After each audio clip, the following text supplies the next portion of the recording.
श्री राम जय राम जय जय राम। श्री राम जय राम जय जय राम। श्री राम जय राम जय जय राम। श्री राम जय राम जय जय राम। श्री राम जय राम जय जय राम। श्री राम जय राम जय जय राम। श्री राम जय राम जय जय राम। श्री राम जय राम जय जय राम। श्री राम जय राम जय जय राम। श्री राम जय राम जय जय राम। श्री राम जय राम जय जय राम। श्री राम जय राम जय जय राम। श्री राम जय राम जय जय राम। श्री राम जय राम जय जय राम। श्री राम जय राम। श्री राम जय राम जय जय राम। श्री राम जय राम जय जय राम। श्री रामचरितमानस के भक्तों के साथ स्वागत करने वाले हमारे तमाम राम के प्रेमियों, आइए, कल आपने सुंदरकांड का पाठ श्रवण किया। आज हम सुंदरकांड के पाठ के भावार्थ को भगवत चरणों में समर्पित कर रहे हैं।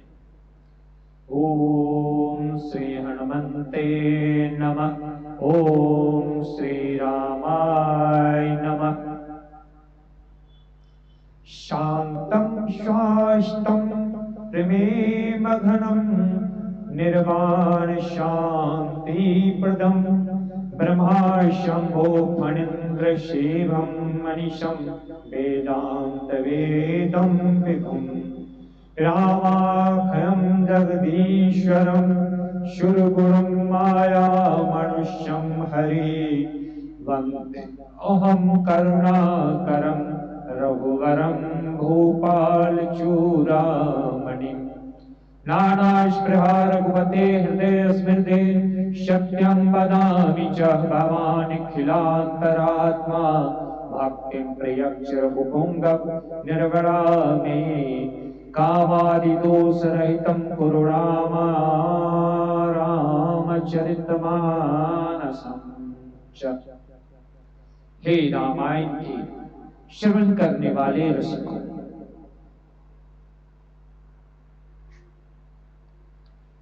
शांत सनातन प्रमाणों से परे निष्पाप मोक्ष रूप परम शांति देने वाले ब्रह्मा शंभु और शेष जी से निरंतर सेवित वेदांत के द्वारा जानने वाले सर्वव्यापक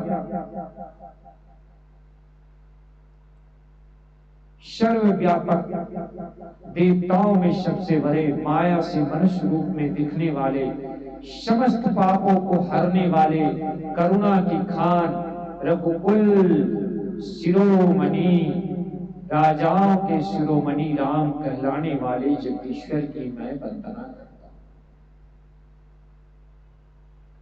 हे रघुनाथ जी, मैं सत्य कहता हूं, आप फिर भी सबके अंतरात्मा ही हैं, सब जानते हैं, मेरे हृदय में दूसरी कोई इच्छा नहीं है। हे रघुकुल श्रेष्ठ, मुझे अपनी पूर्ण भक्ति दीजिए और मेरे मन को काम आदि दोषों से रहित कीजिए। अतुलित बलधामं हेमशैलावदेहं धनुज्वं कृशानुज्ञानिनां दगर्नम्यं सकल गुणनिधानं वानराणां धीशं रघुपति भक्तं वातजातं नमामि।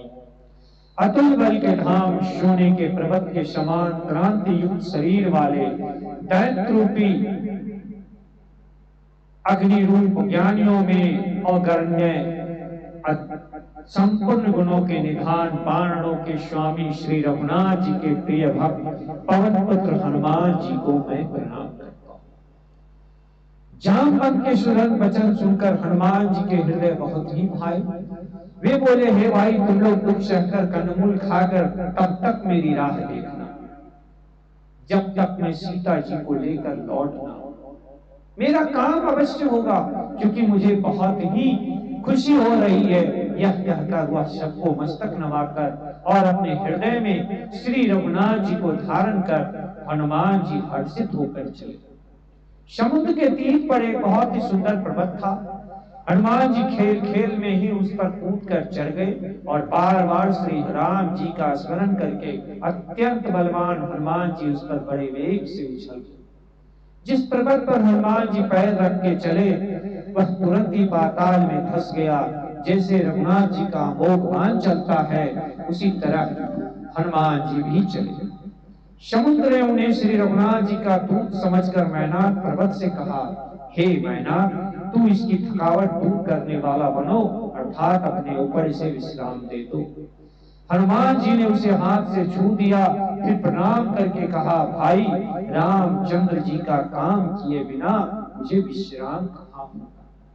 देवताओं ने पवन पुत्र हनुमान जी को जाते हुए देखा तो उनकी विशेष बल बुद्धि को जानने के लिए उन्होंने सुरसा नाम की सर्पों की माता को भेजा।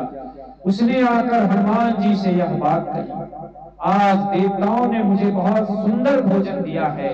यह वचन सुनकर हनुमान जी ने कहा, जब तक मैं प्रभु श्री राम का काम करके न लौट आऊं और सीता जी का खबर प्रभु को न सुना दूं, तब तक मैं तुम्हारे इस इच्छा को पूरा नहीं कर सकता। जब मैं सारे काम कर लूं तब मैं आकर तुम्हारे मुंह में घुस जाऊंगा, तुम मुझे खा लेना। हे माता, मैं सच कहता हूं, अभी मुझे जाने दे। जब किसी भी उपाय से उसे नहीं जाने दिया सुरसा ने, तब हनुमान जी ने कहा, तो फिर मुझे खा लेना, खाओ, मुंह खोलो। उसने 4 कोस में अपना मुंह योजन भर मुंह फैलाया। तब हनुमान जी ने अपने शरीर को उससे दुगना बना लिया। उसने 16 योजन का मुख किया तो हनुमान जी 32 योजन के हो गए। जैसे जैसे सुरसा मुख का विस्तार बढ़ाती हनुमान जी उसका दूना रूप कर लेते। जब उसने 100 योजन का मुख किया तब हनुमान जी ने बहुत ही छोटा रूप धारण कर लिया और उसके मुख में घुसकर फिर तुरंत बाहर निकाल आए और उसे सिर नवाकर विदा मांगने लगे। तब सुरसा ने कहा, मैंने तुम्हारे बुद्धि बल का भेद पा लिया है। जिसके लिए देवताओं ने मुझे भेजा था, मेरा वो काम हो गया है। तुम अब श्री राम जी का सभी काम करोगे क्योंकि तुम बल बुद्धि के भंडार हो। यह आशीर्वाद देकर सुरसा चली गई। तब हनुमान जी खुशी होकर चले। अब समुद्र में एक राक्षसी रहती थी। वह माया करके आकाश में उड़ते हुए पक्षियों को पकड़ लेती थी। आकाश में जो भी जीव जंतु उड़ा करते थे, जल में उसकी परछाई को देखकर उसे पकड़ लेती और जिससे वो उड़ नहीं सकते और वह सदा उसे पकड़कर खा लेती थी। उन्होंने वही छल हनुमान जी से भी किया। हनुमान जी ने उसके कपट को पहचान लिया। पवन पुत्र ने उसको मुक्का मारकर उसको समाप्त कर दिया और वहां जाकर वन की शोभा दी। आगे समुद्र से पार गए, लंका पहुंचे तो वहां उन्होंने वन की शोभा दी। तब अनेक प्रकार के वृक्ष फल फूल से सुशोभित थे। पक्षी और पशुओं के समूह को देखकर वो बहुत ही प्रसन्न हुए। तब एक सामने विशाल पर्वत को देखकर हनुमान जी उस पर जाकर चढ़े। शिव जी कहते हैं, उमा, इसमें हनुमान की कोई बड़ाई नहीं है। यह सब प्रभु श्री राम का प्रताप है जो काल को भी खा जाता है। पर्वत पर चढ़कर उसने लंका देखी। बहुत ही बड़ा किला है और कुछ कहा नहीं जा सकता। वह अत्यंत ऊंचा है किला, उसके चारों ओर समुद्र है। सोने के परकोटे का परम प्रकाश हो रहा है। विचित्र मणियों से जरा हुआ सोने का परकोटा है। उसके अंदर बहुत से सुंदर सुंदर घर हैं, चौराहे, बाजार, सुंदर मार्ग और गलियां हैं। सुंदर नगर बहुत प्रकार से सजा हुआ है। हाथी, घोड़े, खच्चरों के समूह तथा पैदल और रथों के समूह को कौन गिन सकता है। अनेक रूपों के राक्षसों के दल हैं। उनकी अत्यंत बलवती सेना वर्णन करते नहीं बनती। वन, बाग, उपवन, फुलवारी, तालाब, कुएं और बावलियां सुशोभित है। मनुष्य, नाग, देवताओं और गंधर्वों की कन्या अपने सौंदर्य से मुनियों के भी मन को मोह लेती है। कहीं पर्वत के समान विशाल शरीर वाले बड़े ही बलवान पहलवान गरज रहे हैं। वे अनेक अखाड़ों में बहुत प्रकार से भिड़ते और एक दूसरे को लड़काते। अब भयंकर शरीर वाले करोड़ों योद्धा बड़ी सावधानी से नगर के चारों दिशाओं में रखवाली कर रहे हैं। कहीं दुष्ट राक्षस भैंसों, मनुष्यों, गायों, गधों और बकरियों को खा रहे हैं। तुलसीदास जी ने इनकी कथा यहाँ थोड़ी सी इसलिए कही है कि वे निश्चय ही श्री राम जी के बाण रूपी तीर्थ में शरीर को त्याग कर परम गति को प्राप्त करें। नगर के बहुत सारे रखवालों को देखकर हनुमान जी ने सोचा कि अत्यंत छोटा रूप धरूं और रात के समय नगर में प्रवेश कर जाऊं। हनुमान जी मच्छर के समान छोटा रूप धारण कर नर रूप से लीला करने वाले भगवान श्री रामचंद्र जी का स्मरण करके लंका को चले। लंकिनी नाम की एक राक्षसी रहती थी। वह बोला, मेरा निरादर करके मुझसे बिना पूछे कहां तुम लंका में घुसा जा रहा? तूने मेरा भेद नहीं जाना। जहां तक जितने भी चोर हैं वे सब मेरे आहार हैं। तब महान हनुमान जी ने उसे एक गुस्सा मारा जिससे वह खून की उल्टी करता हुआ पृथ्वी पर गिर गई। फिर लंकनी अपने आप को संभाल कर उठी और डर के मारे हाथ जोड़कर विनती करने लगी और कहने लगी कि ब्रह्मा जी ने जब रावण को वरदान दिया था तब वह मुझे रावण के विनाश की, राक्षसों के विनाश की यही कहानी बताई थी। जब तू बंदर के मारने से व्याकुल हो जाएगी तब तू राक्षसों का संहार समझ लेना। इसलिए हे तात, मेरे बड़े पुण्य है जो श्री रामचंद्र जी के दूत को अपने नेत्रों से देख ले। तात स्वर्ग अपहर सुख धरहि तुलाए गंगा, शुल्न तुलनता ही शकल मिली जो सुख लव सत्संगा। इन शब्दों का बहुत जगह बहुत ही अर्थ दिया जाता है कि हे तात, स्वर्ग और मोक्ष के सभी सुखों को तराजू के एक पल्ले पर रख दो तो भी सब मिलकर दूसरे पलड़े पर रखे हुए उस सुख के बराबर नहीं हो सकते जो क्षण मात्र के सत्संग से प्राप्त होता है। अब अयोध्यापति के राजा श्री रघुनाथ जी को हृदय में रखे हुए नगर में प्रवेश करके सब काम कीजिए। उसके लिए भी समृद्ध हो जाता है। शत्रु मित्रता करने लगते हैं। समुद्र गाय के खून के समान बराबर हो जाता है। अग्नि में शीतलता है। हे गरुड़ जी, सुमेरु पर्वत उसके लिए रथ के समान हो जाता है, जिसे श्री रामचंद्र जी ने एक बार कृपा करके देख। तब हनुमान जी ने बहुत ही छोटा रूप धारण किया और भगवान को स्मरण करके नगर में प्रवेश कर लिया। उन्होंने एक एक महल की खोज की। जहां जहां उन्होंने योद्धाओं देखे, फिर रावण के महल गए। वह अत्यंत विचित्र था, जिसका वर्णन नहीं हो सकता था। हनुमान जी ने रावण को शयन किए देखा, परंतु महल में जानकी जी कहीं दिखाई नहीं दी। फिर एक सुंदर महल दिखाई दिया। वहां उसको भगवान का एक अलग मंदिर बना हुआ मिला। वह महल भगवान राम के आयुध से, चिन्हों से अंकित था। उसकी शोभा वर्णन नहीं की जा सकती थी। वहां नवीन नवीन तुलसी के वृक्ष समूहों को देखकर कपिराज हनुमान जी हर्षित। लंका तो राक्षसों का ही निवास स्थान है। यहाँ सज्जन पुरुष कहाँ रहते हैं? कौन साधु यहाँ मिलेगा? हनुमान जी इसी प्रकार तर्क करने लगे। उसी समय विभीषण जी की निद्रा टूटी। उन्होंने विभीषण जी ने जब राम नाम का स्मरण किया, हनुमान जी ने उन्हें संजल जाया और हृदय में बड़ी खुशी। अब हट करके अपना परिचय करूंगा, क्योंकि साधु से किसी कार्य की हानि नहीं होती।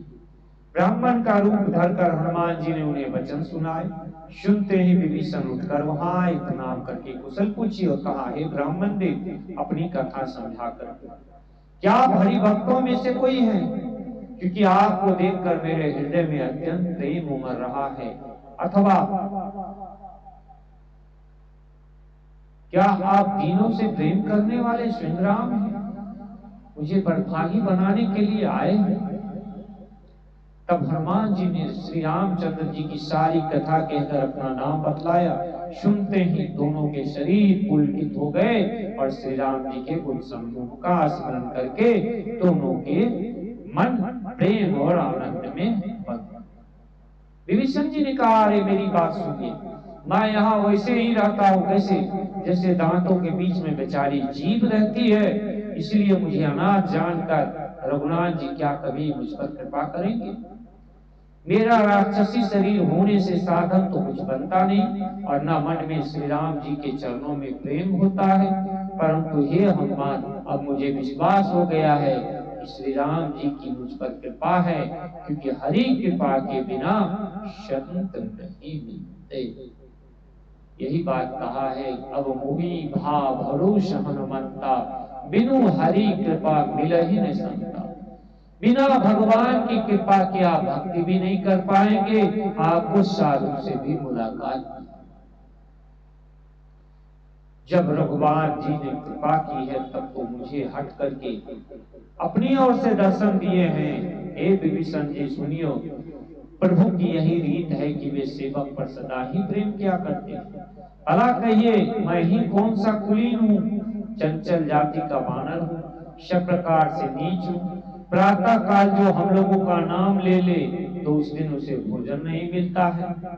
हे सखा सुनिए, मैं ऐसा अधम हूँ जिस पर राम जी ने मुझ पर कृपा करके बड़ा उपकार किया है। भगवान के गुणों का स्मरण करते हनुमान जी के दोनों आंखों से जानकी जी के लिए आंसू टपका।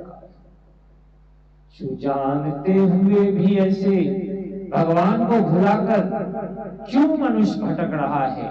वे दुखी क्यों न हो? इस प्रकार राम जी के गुण सुनने को करते हुए उन्होंने परम शांति प्राप्त।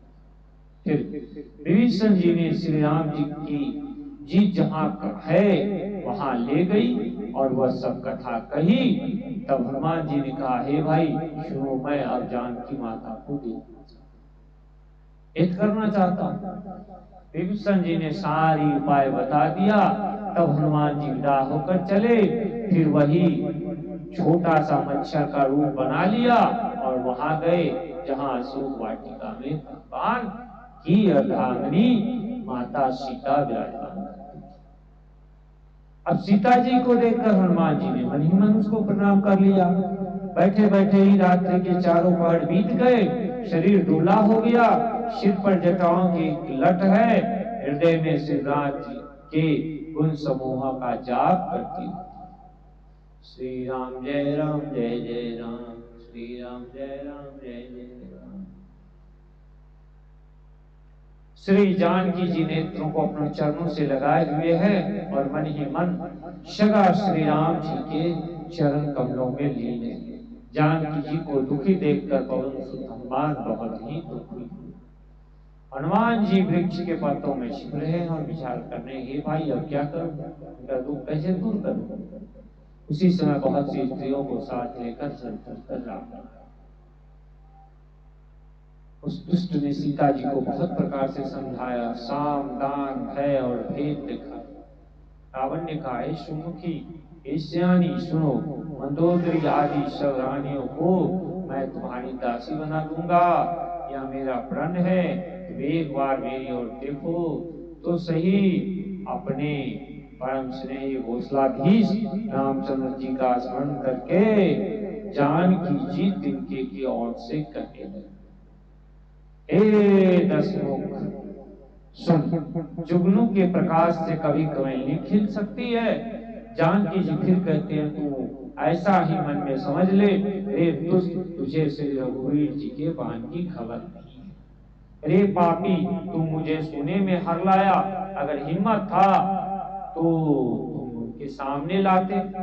अपने को जुगनू के समान और रामचंद्र जी को सूर्य के समान सुनकर, सीता जी के कठोर वचनों को सुनकर रावण तलवार निकालकर बड़े गुस्से में बोला।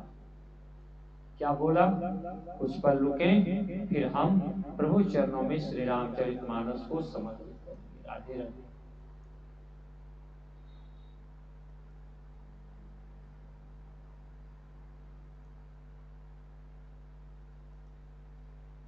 श्री राधे राधे।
ऐसे जैसे ना